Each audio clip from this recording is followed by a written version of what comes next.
Everybody uses emoji. Everybody uses emoji. Hello and welcome to Emoji Wrap, a podcast about all things emoji. I'm your host, Jeremy Burge, and today I've got a repeat guest, which I think is a first, but it's not without good reason. Before we dive in, let me bring you up to speed on a few things. You might have seen reports that new emojis are delayed due to COVID. This is sort of true, but in some ways it's more realistic just to think of it as a new schedule. You see, in the past few years, Unicode would approve new emojis at the start of the year, and then major platforms like iOS or Android would put them on their phones in the second half of the year, around September, October. That's what happened this year as usual, no delays there.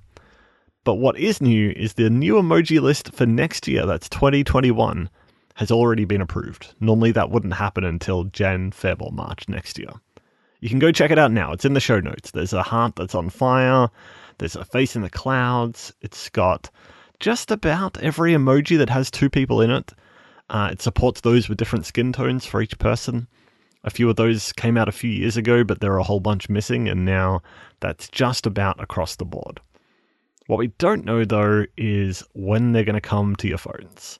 Companies might still wait till September, October next year to do a major emoji update around the same time they normally would. But because the list is published so much sooner than it would normally be, maybe some companies will want to start putting it out in the first half of next year. Time will tell, we don't really know. But on a related note, proposals for new emojis can now be submitted to Unicode as of April 2021. There's no updates going on between now and then, and that's the earliest you'll be able to submit a proposal. And that brings me to my guest. You already know who it is because this is a podcast and you'll have already seen it in the episode title.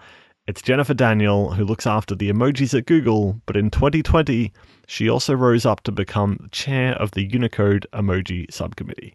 And so, Jennifer Daniel, my first question for you, actually, before we chat anything emoji stuff, you're kind of, I would say, a humble person, but you are the new-ish chair of the Emoji Subcommittee.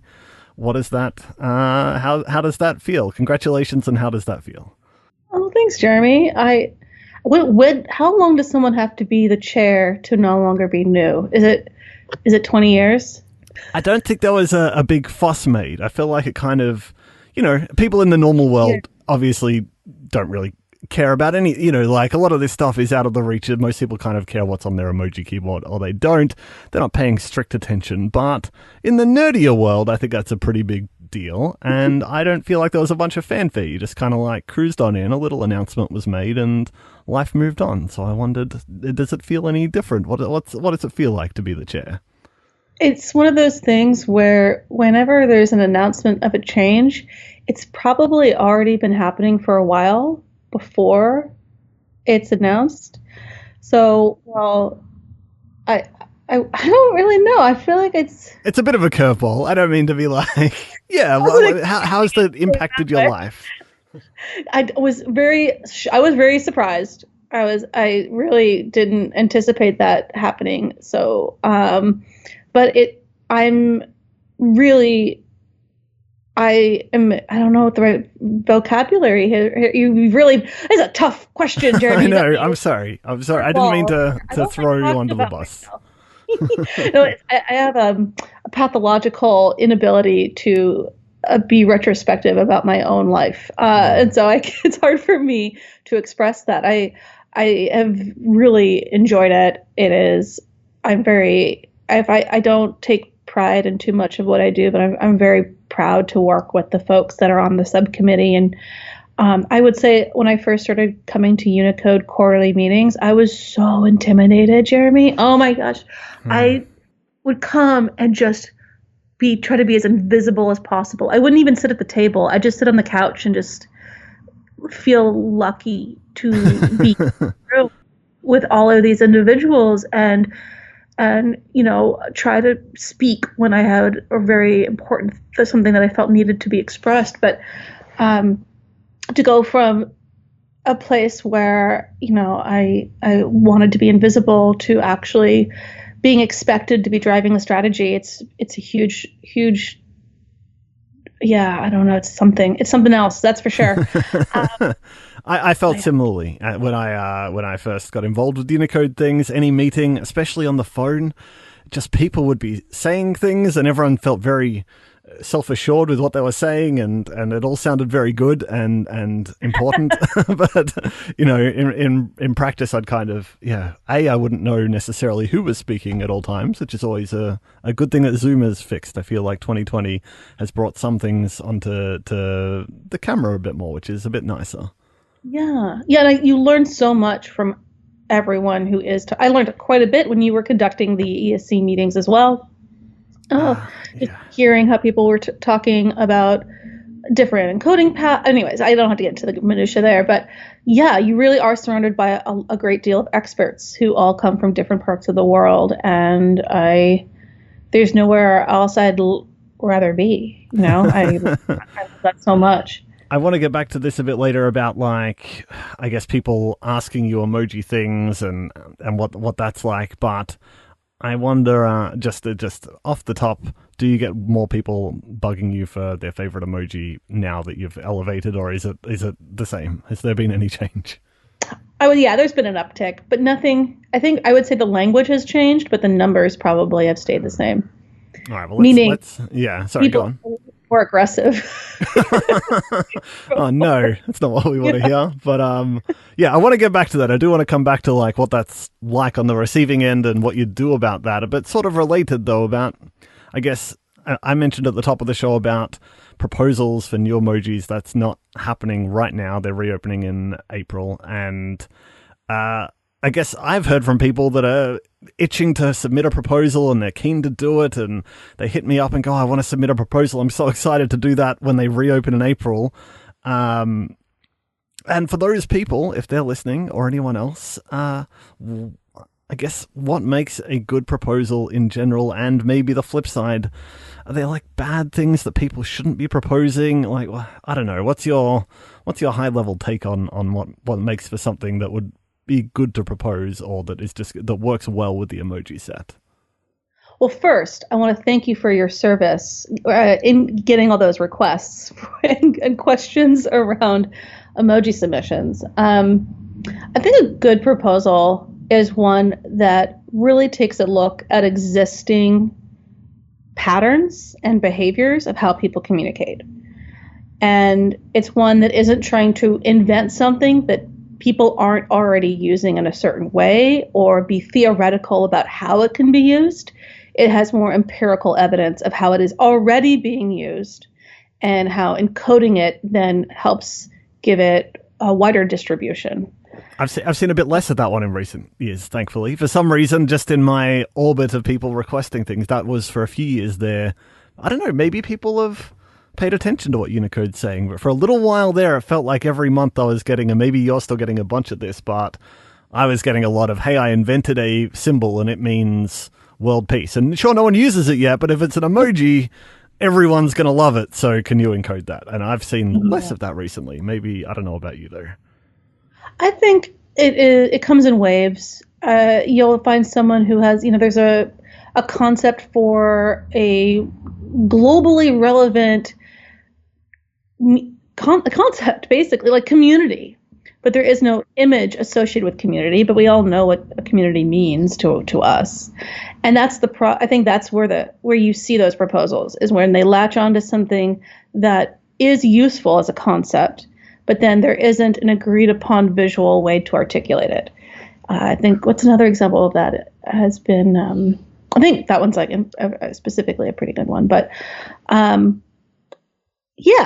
I do think you probably saw a lot of that earlier. Still happens all the time. People are trying to invent imagery and use Unicode as a if you run into a wall, if you have an idea of a community or something, I can think of one that I remember seeing in some of the documentation for like the accessibility related emojis and disabilities, and the people discussing around that about you'd see on Twitter people sort of talking about like other mental illnesses or just various groups that sort of either physical disabilities or other communities that people felt like they wanted something for them, but there wasn't a way to represent that. And what do you do then? Do they Is that just a bad idea for an emoji if there is nothing visual to represent it? I think, like, for example, their first assumption is there's not a single emoji to represent it, so therefore it's not represented, versus taking a step back and going, actually, how could I communicate community using existing emoji? And the answer is you can input a bunch of different people. And then as a collection of individual emojis, you have now created a community through pictorial form. And that's a good example of something you get what you wanted in the first place, which is a visual representation of community without having to encode it or use Unicode, which really is ideal. Use the existing ones. You don't need a new one. Just use what you've got and be creative, is what you're saying. Yes, just like we do, just like we are with words, right? We don't have to invent new letters to create new words. We have slang and jargon, and that's visible in just the unstoppable creativity of human minds interacting with each other. And I think we're seeing that now as people's emoji vocabularies get more sophisticated. You know, maybe they still use the same 7 emoji, but they're using them differently now. They're using them as a set versus as individual pieces. What do you think? I don't know. I guess the one challenge is obviously that Unicode itself doesn't have a single view. It's a group of different people from different companies, and it's sort of the result of all that indicates what Unicode recommends or what the Emoji Subcommittee recommends. And I guess I'm interested from your perspective, though, like, I don't know, should there be more random things that people can then piece together, or how do you figure out what the good ones are in the mix, or what are some potential areas that would be good, do you think? Yeah, I think there is this tension between proposals coming from the public, which doesn't have a strategy, right? They're all individual citizens of the world seeking any number of different things from their proposal, versus the consortium or the Emoji Subcommittee actually developing a point of view or a strategy based on what is supposedly our expertise. And that latter part has been slowly happening over the past year and a half or so, where we're starting to understand how people use emoji now because they've been out in the public long enough to do studies for, right? You couldn't do that when emoji were first introduced to the standard. But now they actually are a very rich with information for people to study and learn from existing behaviors. In terms of, like, I think your question was a little bit about, like, random, to use our words, random one-off proposals. Yeah. I'm really interested in it. Like, all of the things that we evaluate on a proposal is by what we ask you to submit. So how is this emoji used with other emoji is really important, right? If it is used with other emoji in a way that is composable and expands our range of expression, that is extremely compelling. I think probably if we were to identify the emoji that are most well suited to this, it's probably the colored hearts. Mm-hmm. Right? People love the hearts. Yeah, we have red, orange, yellow, green, blue, purple, brown, black, and white now. Yeah. And you were around when that happened. It was before my time.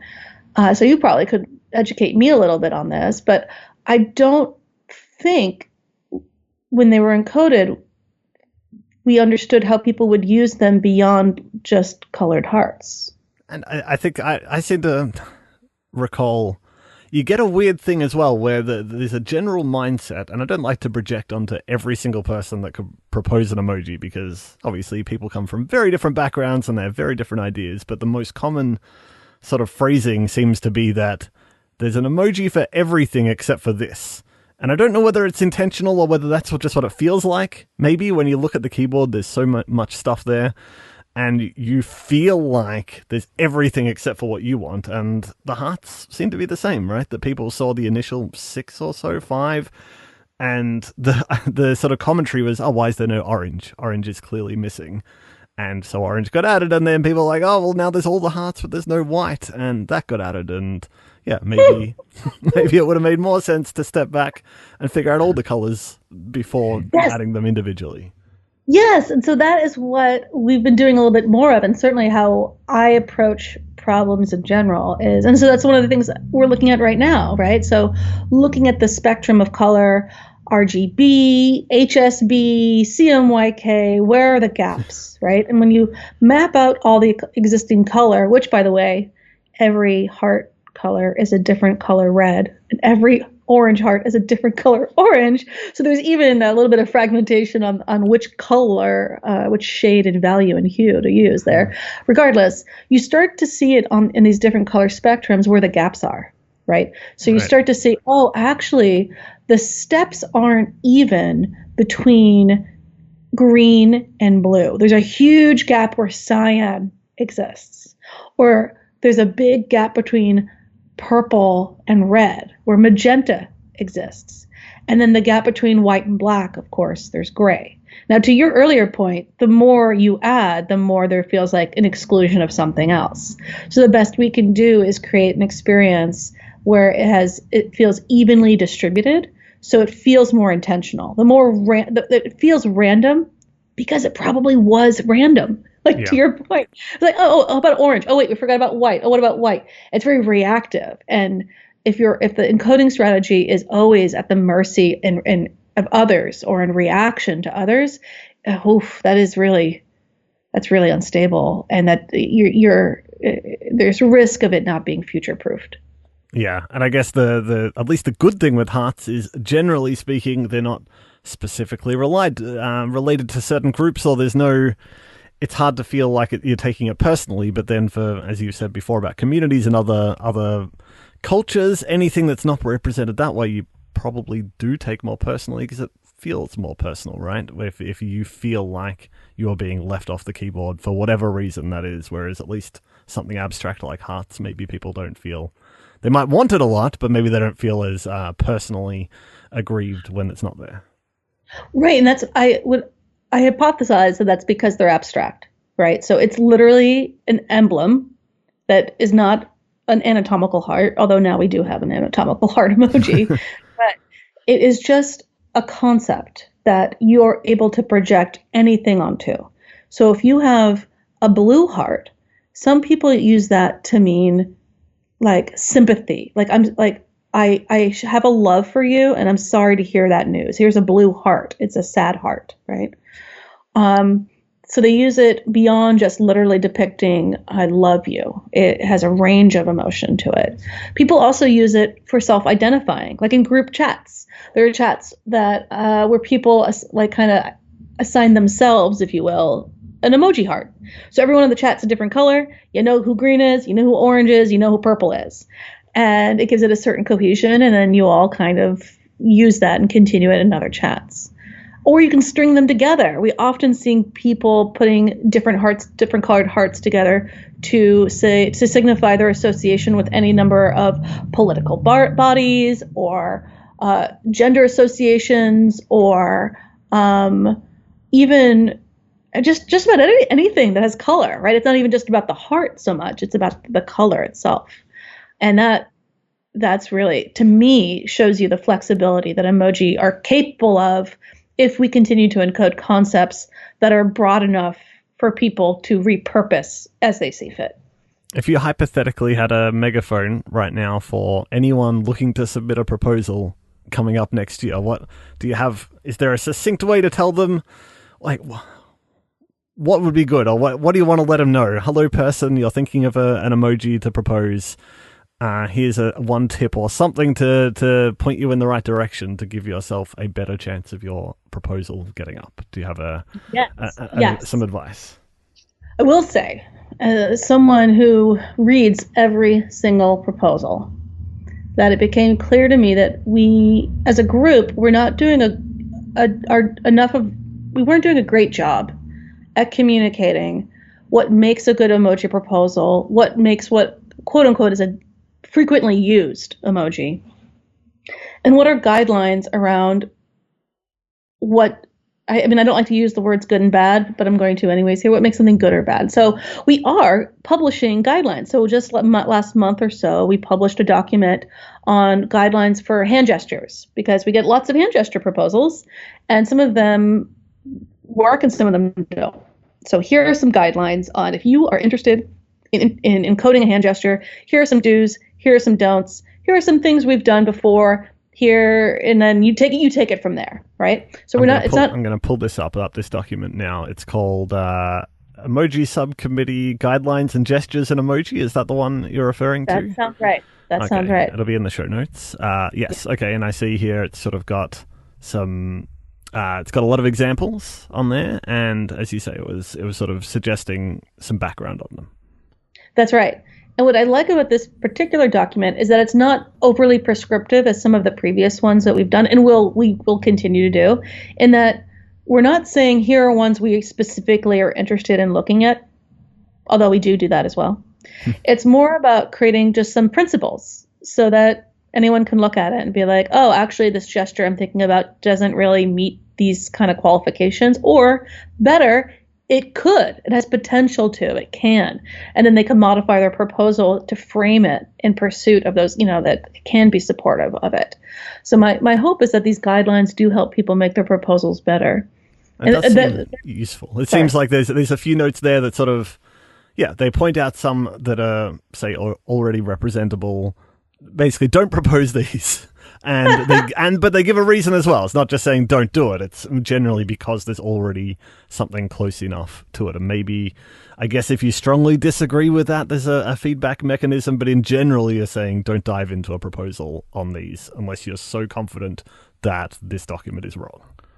That's right. I do think being able to point to folks who, take the time to write a proposal, and then we can point them to a document like this that gives them better guidelines. We're like, okay, well, sadly, we aren't moving this forward, but if you're very interested in this space, here are some guidelines for your next proposal, or how you could modify your existing one to meet the standard. That's a good tip. Is there something similar for other categories? If I'm thinking of my favorite food, or I want a narrow boat because I'm on a boat. People always want a narrow boat emoji, and I try and let them know that it's quite specifically British, although it would be great in my community. But is there a boating document on the way? Yeah, if you want to take that on, Jeremy, I'd be more than happy for to work on that with you. I would say that we published one on smileys last year that was a little bit different than the guidelines document. It's more like evidence of us, our group, working with more experts. And so we have, I think, 2 that we've published, one on smileys, and then another one on hand gestures, like specific hand gestures we're interested in. And we have a couple more coming down the pipe in the next few months before next spring. Okay. So pay attention to publications from the Emoji Subcommittee. Emojipedia normally tries to highlight things that are of interest, and maybe that's something we can pull out as well, because sometimes the Unicode document registry is a bit arcane for the average person to find. No, it definitely is not a effective means of distribution in terms of publishing material. I think you'll definitely expect to find more. And my hope is as we do these, it will feel like what is being encoded has more intentionality to it, because I think a very fair criticism is why plunger but not X. Yeah, right. It's one thing, I guess, the old Japanese original ones, even though the average person on the street might not realize the background, it's sort of fair enough in some context to say, look, that's just there because that was added for compatibility with the original emoji set. But any future ones, it's a lot harder to maybe justify. Well, it's good to have some justification, right? It's good to be able to point people why does this exist when that other thing doesn't exist, and hopefully it's a good reason. That's why the committee exists, is that we're supposed to be thinking about that, and we are. And I'm so I can't say how proud I am of the group for for everything that they do. It's a volunteer group, So this is all because people really care. There's a document from Unicode a while ago. It said that the Unicode's updating the submissions process, and I guess that's whatever will open in April, to make it more consistent, actionable proposals. Is that what you're talking about there? Is that what this sort of priority, I don't know, like trying to sort out what you want from people? How does that fit into it all?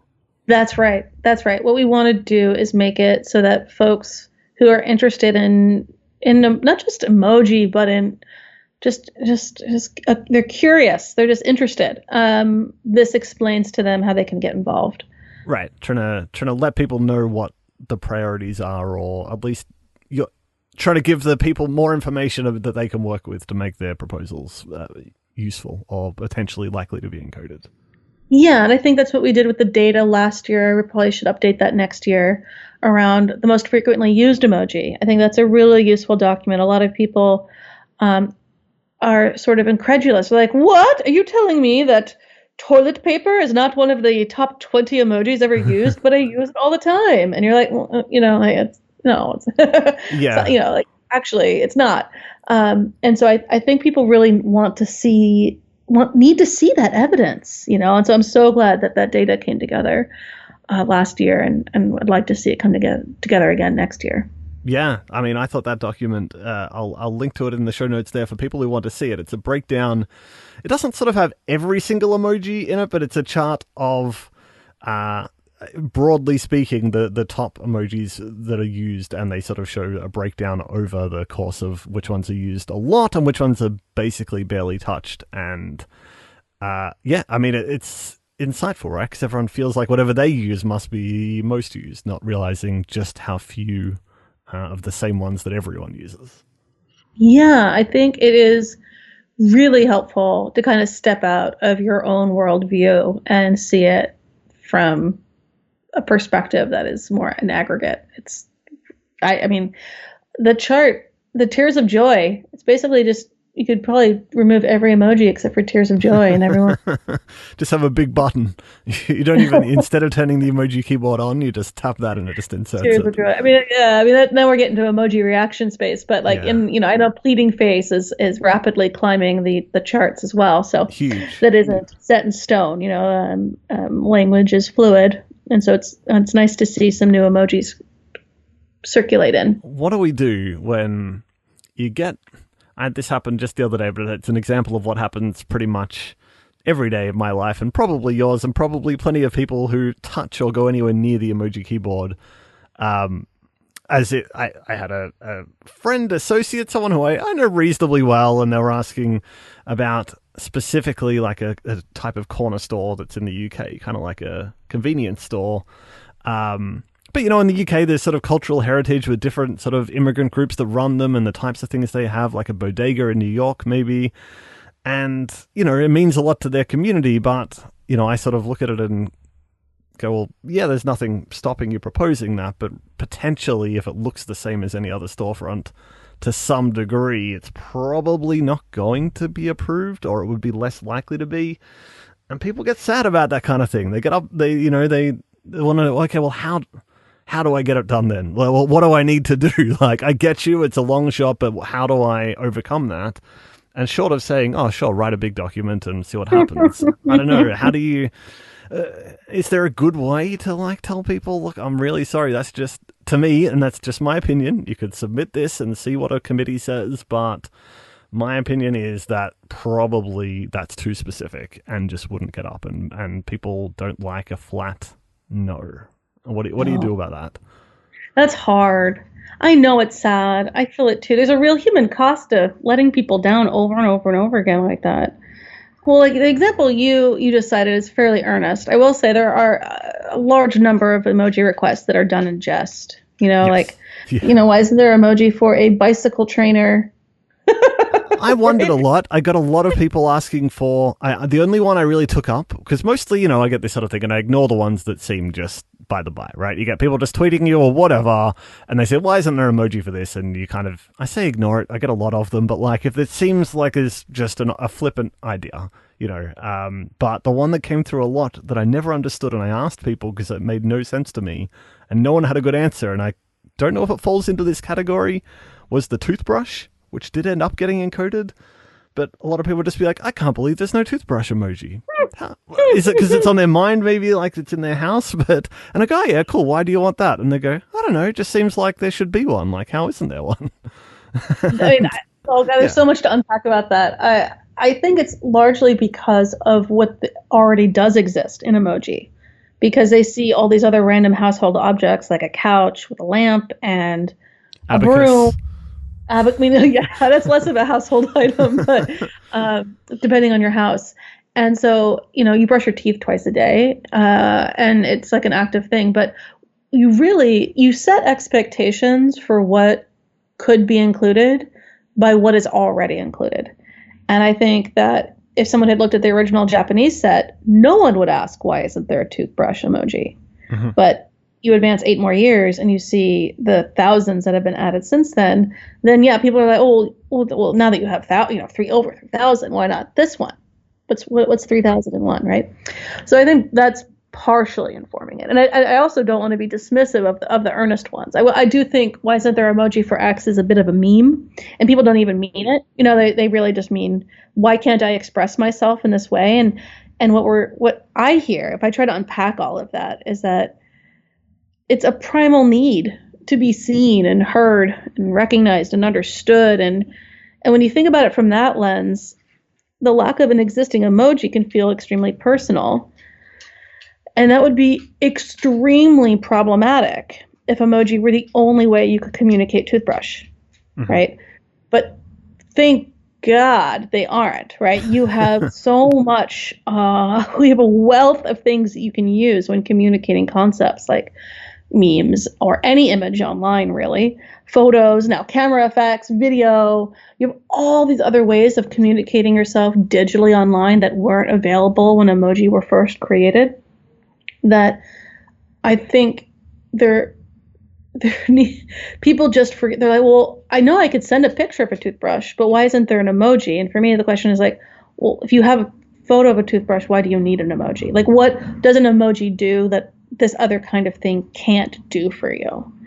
And that's when you get somewhere interesting, if you can dig into like why that's different. And if it's purely about experience, it's just like, oh, it's the size, it's too big, or I need it to be small. You can make the picture smaller. And if you can't make the picture smaller, that kind of feels like a platform problem, not so much a Unicode problem.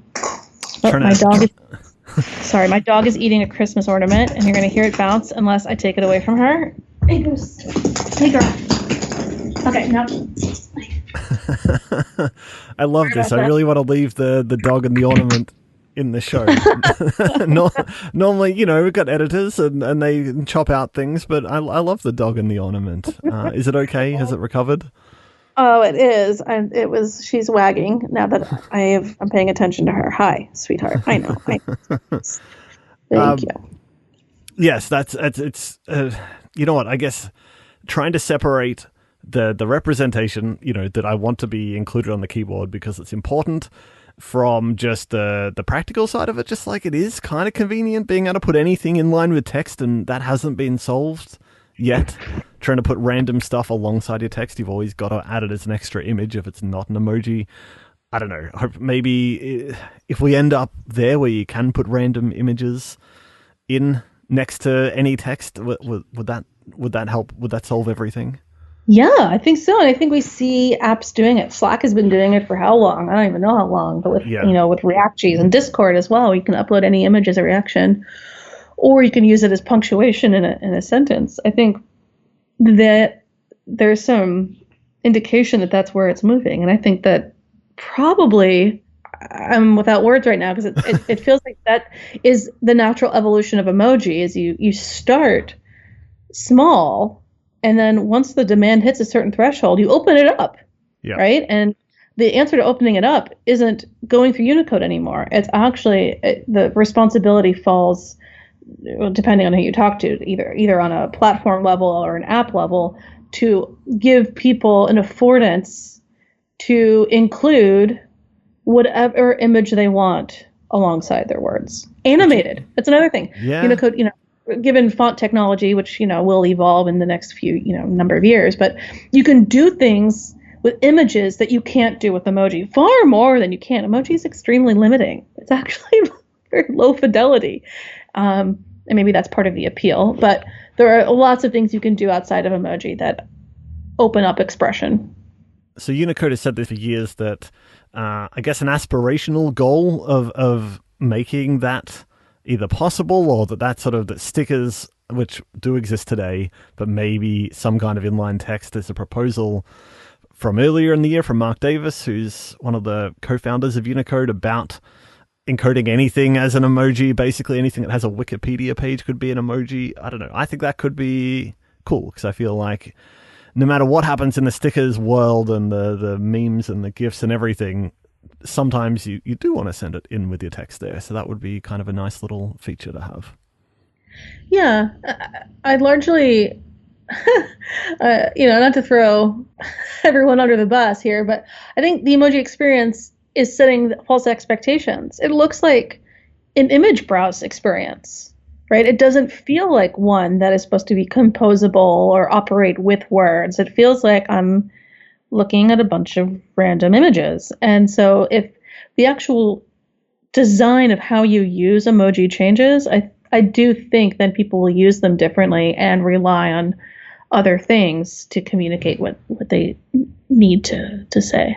Looking ahead, I mean, here's something that I get people saying to me a bit, that emojis shouldn't have genders. Sometimes it goes back to like, they should all be no skin tones, no gender, and often it's coming from an antagonistic place. Sometimes you see some more inclusive emojis come out and people get sort of upset. Sometimes it's more well-meaning, but do you have a thought on should emojis have genders? Is that good? Is that a good thing to do? Well, Jeremy, can we have a moment of silence for the blobs? Yeah, people did love the blobs. Respectful silence. We salute you. They did. They were the original. I say the original. They were Google made possibly the best attempt to make the humans more smiley-like in the early days, where, not just, we can all agree the smileys were the smileys, but the humans kind of Google tried as long as they could to hold out there with a design that arguably wasn't very human.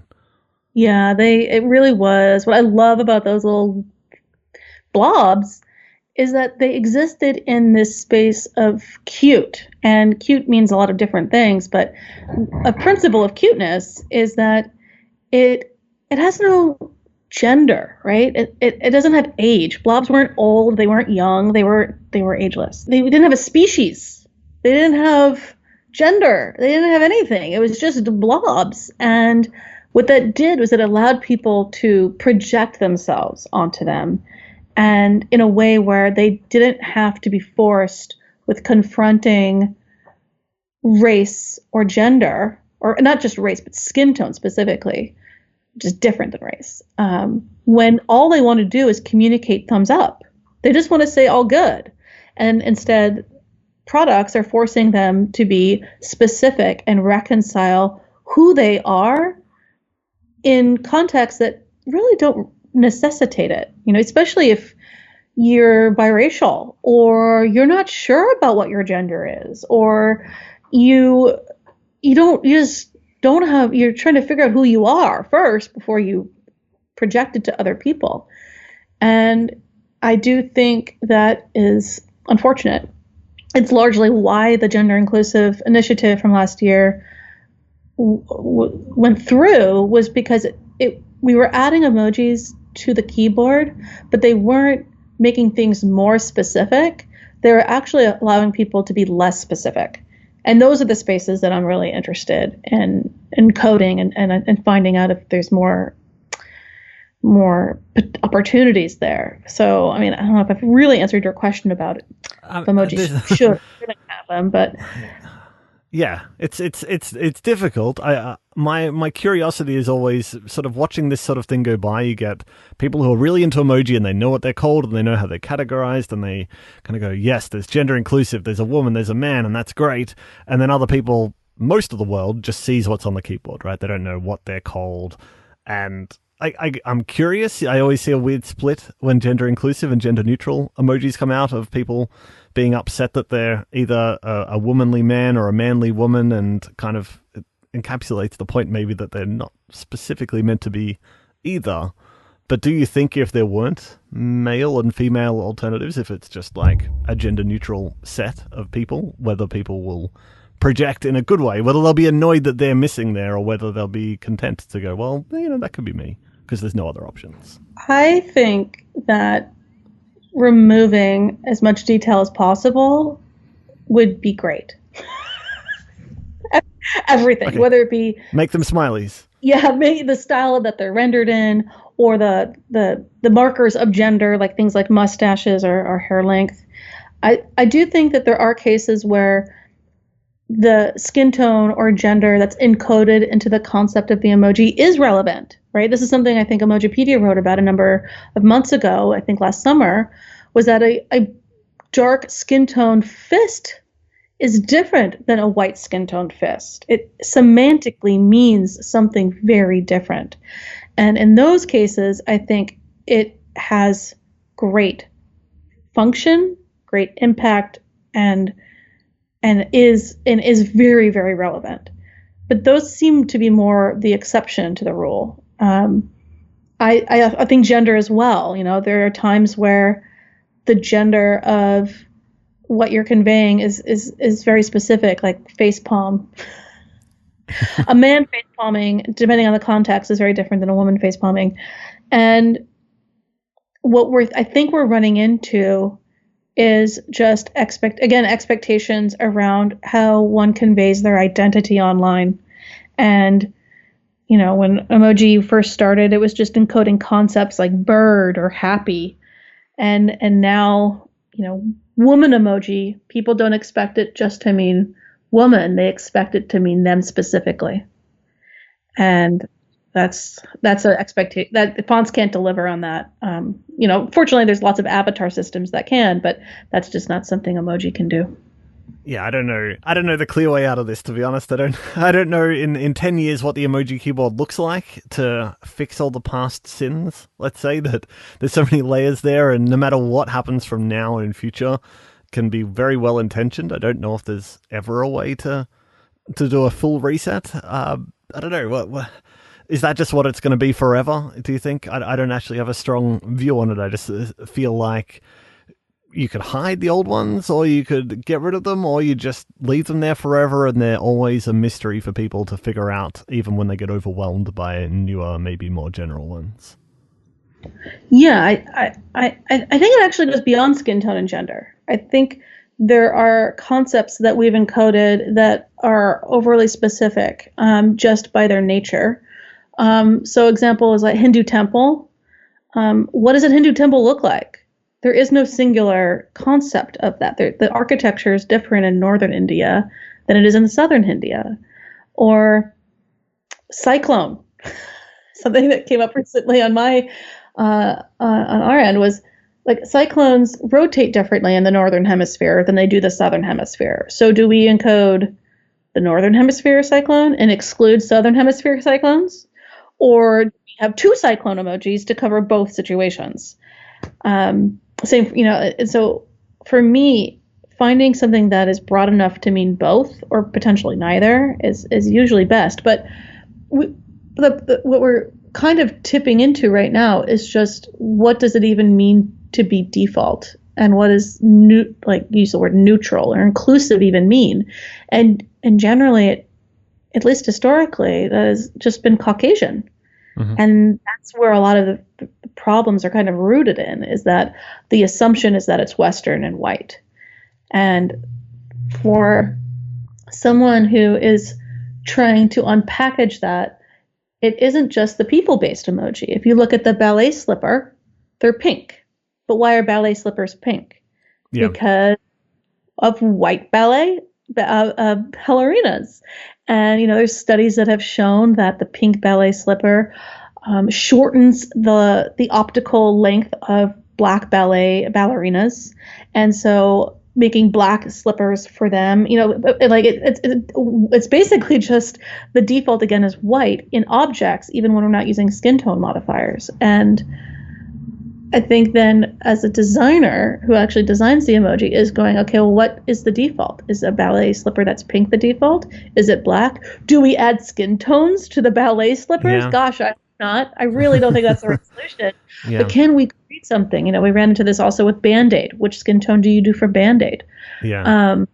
And it hits deep in terms of what you know, culturally we have problems with, and emoji just become emblematic of that.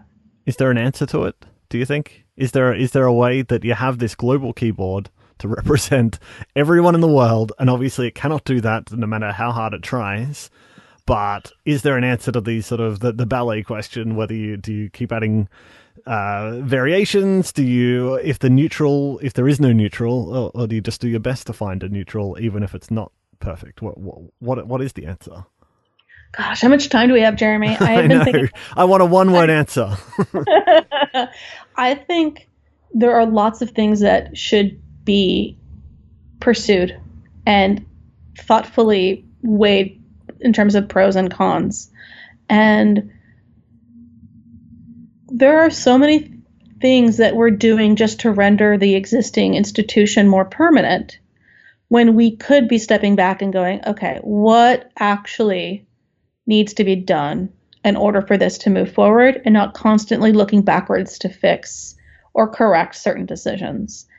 And I know I am a total harp about this, but I do think that black and white is one way of approaching it. And what I love about the idea of all emoji going, and I don't mean grayscale, I mean like pure black and white, like the original emoji, even though they were magenta and cyan and like all these other bright colors, but we're singular. Outlines. We're talking outlines, yeah. Basically outlines. Because if it operates more like a true black and white font, then you can change the color just like you do any other font. And you don't need Unicode to add pink heart. You just highlight the heart and use your font color and make it pink. You could do that with roses.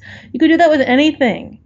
And it's still a font. It still operates within Unicode. It's still in line. It doesn't break anything. To me, that's a very compelling, interesting path to consider. Is this realistic, do you think? I love that. I love the idea of that. But do you see a world that exists? Is that an absolute dream of yours, or do you think that this has a fighting chance that maybe everyone decides one day to do that?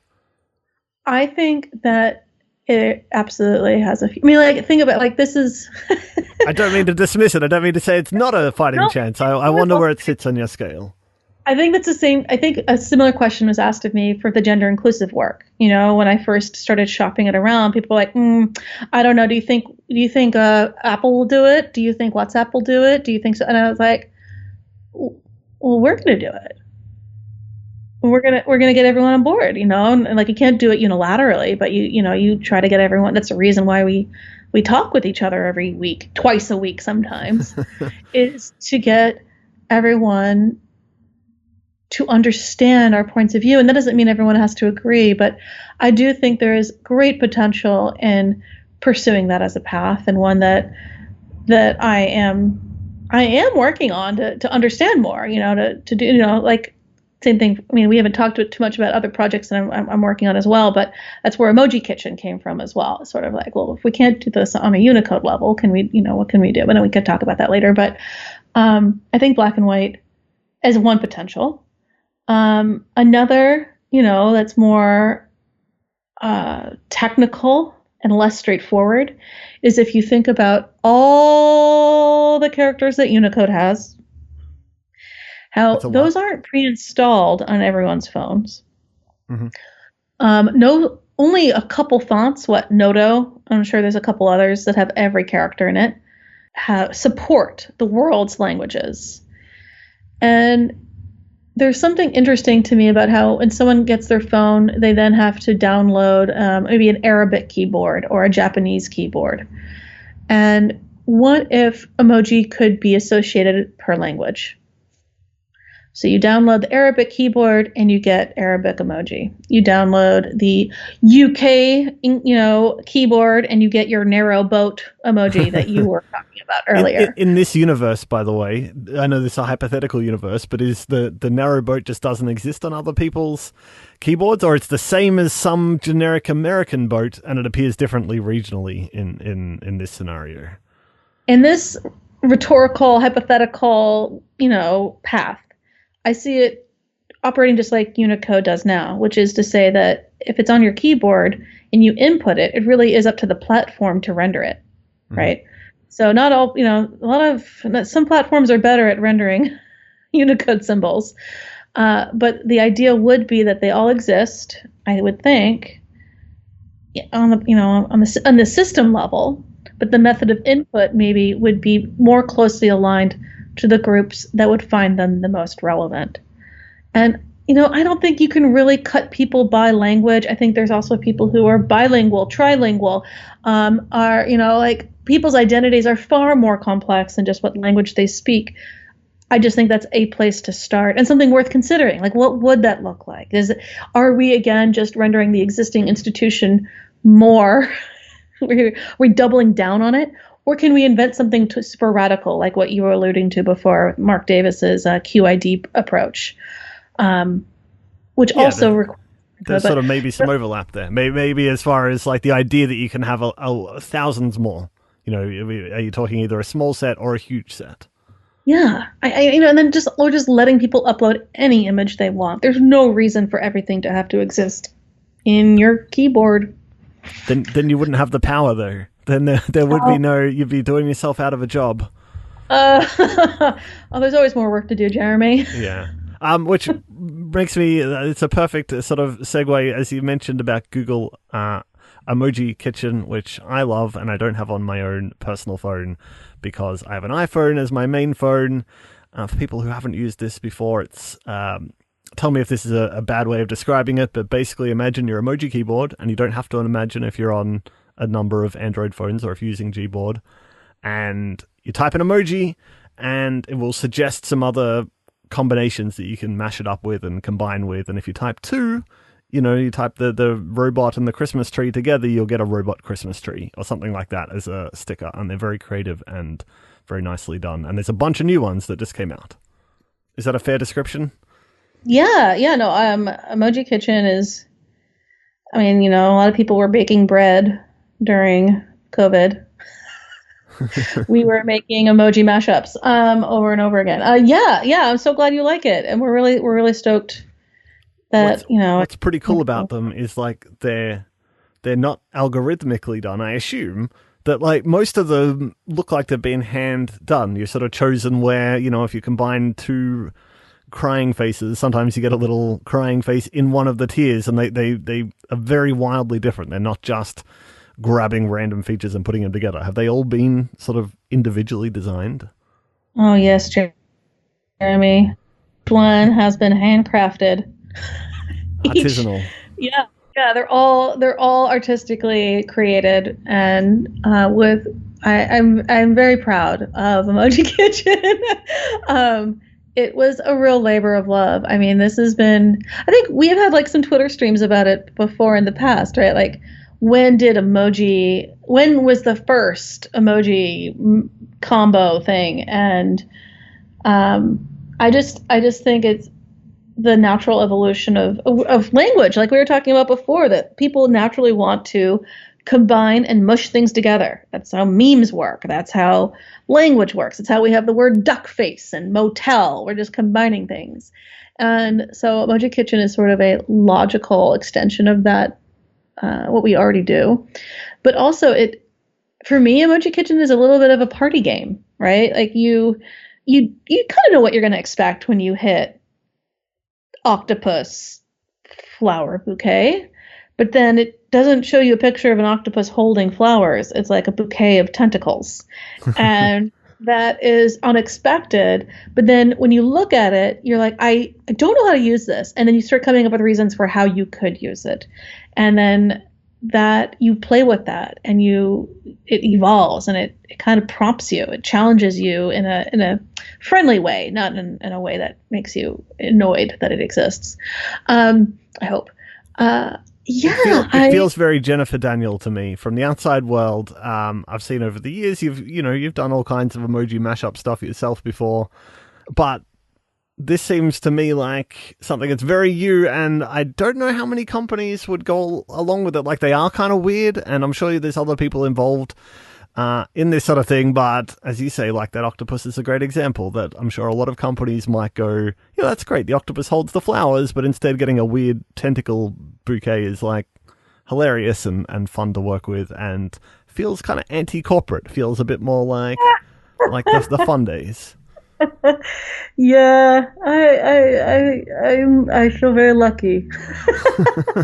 So yeah, well done on getting that over the line, because I don't understand companies or corporate anything, and I don't think I'd cope well, and I'm very impressed for something creative and kind of a bit offbeat is now on millions of phones around the world. So well done on that. Is there anything are there any combos people should try out for themselves? You think any that Oh, they're like, this I is just a winner? Oh no, I was just gonna say I just love hearing people's captions for them, like because how I use hot dog ghost is it would be different than how someone else uses hot dog ghost. I use it because my kid's breath stinks after they eat hot dogs. But someone else might be using it in a different way, and I love hearing that. I don't know. Some of my favorite combinations are. Is it the weird ones? I mean, they've all got masks. That's one thing that people have found kind of fun, that you can put the mask on just about any emoji, I guess, and in a COVID year, that feels appropriate. Yeah, you can wear two masks on your face on one of them. I think it covers your eyes and your mouth. Yeah, I mean, I think there's a lot of really good examples of faces that people have been wanted to kind of tween in the past. Ones where the eyes are bulging and sweat's coming down, but you're still smiling, where it's like trying to contain an emotion on the inside by not showing it on the outside. Or as people make lots of requests for the poop emoji to have lots of different expressions. So Emoji Kitchen, came from a lot of different places, but one of them is in reading proposals and saying, like, this is what people want to do with emoji. What can we do to meet that expectation? And so here you wanted mad poop. Here's 100 poops. This poop has a range of expression that for every need that you could possibly imagine for poop. And the same for, I don't know, the faces. I guess what have I been using lately? I'd suggest some more, but I've only seen the ones that people post online because, again, my phone right here, iPhone. So I'm not able to mash them up myself. Well, Jeremy, you need to get an Android, my friend. You need to. I know. We have one Emojipedia Android phone, and that's currently in the hands of Keith, who also looks after a lot of the Android stuff for that's right. Emojipedia. But yeah, I need one for myself because I quite like that setup. But that's great. I think people should try that out and really have a look if you haven't already. I get a bit lost on some of the Android stuff. I think Gboard's default on a lot of phones, not all of them. You can download it if it's not on your phone. There may be some quirks. I'm not sure if it works on 100% of Android phones. Maybe it does, but it's there, and if you can download it and install it, I personally would recommend it because I would be using it if I could. Yes, you'll do it. Join us. I'm Jennifer Daniel on Twitter, and Jennifer X Daniel X on TikTok, where I bead emoji. And that's fun. I didn't know that. I'll link that up. Jennifer X. Is that X Jennifer Daniel X? It's like Jennifer Daniel, but with X's in the spaces before and after. So Jennifer X Daniel X. Got it. I best I could come up with because all my other monikers had been taken because I was so. All the kids got on there before you. All the Jennifer X's. I got to check out the Jennifer Daniel on there and see what they're up to. Yeah, I'm on Instagram. I do all the whatevers, all the things, but. No, I like that beating. I'm going to check out the beating. That sounds good to me. Yeah, I think I hit on some sort of Fiona Apple thing yesterday. I got like a bump in comments, and I don't understand what hashtag brought. It's not the hashtag; it's the algorithm. It knows better than the hashtags. So I'm sure you experience this a lot more. Your boating community has really propped you up on TikTok, from what I understand. But I just usually get like one view, 2 likes, something like that. And it was wild. I still boggles the mind. But I'm on the internet. Yeah, and don't be shy. I do try to respond. Although anyone inquiring about emoji proposals, I just always direct them to unicode.org. So if you would like to reach out about emoji proposals, that's the best way to reach me. Otherwise, those are kinds of mechanisms to get in touch. That is excellent. If you want to follow me, you can follow me at Jeremy Burge on Twitter. I am on TikTok doing boat content if you're interested in boat stuff. I'm at Burgelicious, which is, I don't know, again, no usernames available. I'll type it into the show notes. You don't have to spell it out. That's where I am. You can follow Emojipedia on Twitter and Emoji Wrap at their respective handles. Before I go, I want to thank Jonathan Mann, who did the theme music for this podcast. Joshua Jones did the artwork. And thank you, everyone, for listening, and I will speak to you all next time.